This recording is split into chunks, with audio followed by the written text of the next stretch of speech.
some call it the World Cup of diplomacy. But this cannot be about scoring points. Geopolitical divides widening, conflicts raging, impunity escalating, our planet overeating, new technologies racing ahead without guardrails, inequalities widening by the hour, and international cooperation is straining under pressures unseen in our lifetimes. But next week, every country will be here, including nearly 150 heads of state and government. And this is an opportunity we cannot miss. 1 week offers every possibility for dialogue and mediation, every opportunity for forging solutions.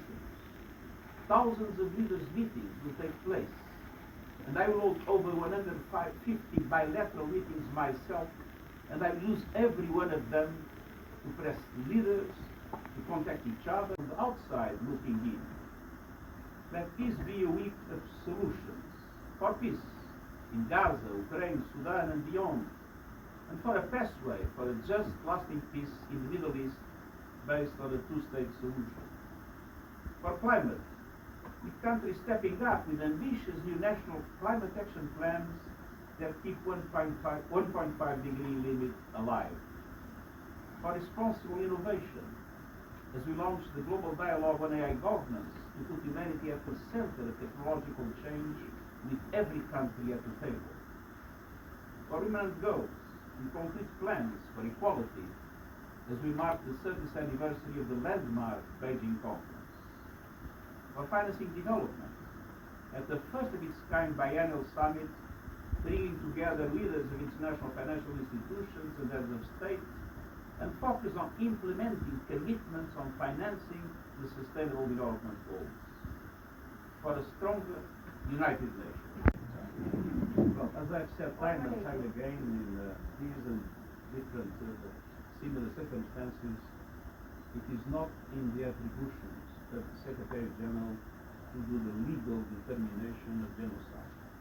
That belongs to the adequate judicial entities, namely the International Court of Justice.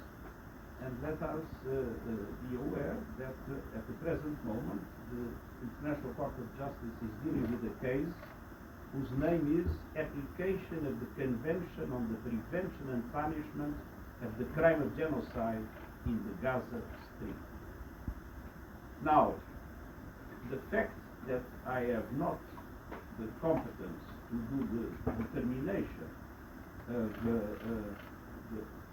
legal determination of genocide doesn't mean that I do not consider that what's happening in Gaza after the horrific attacks by Hamas in October 2 years ago, what happens in Gaza today is horrendous. We are seeing massive destruction of the neighborhoods, now the systematic destruction of Gaza City. We are seeing massive killing of civilians in a way that I do not remember in any conflict since I am Secretary General. And we are seeing dramatic obstacles to the distribution of humanitarian aid. At a certain moment it completely stopped, with the consequences that the Palestinian people is suffering an horrendous situation, health support, and with continued displacement, and something we cannot forget. Independently of the names that are given, the truth is that this is something that it is morally, politically, and legally intolerable. Now, the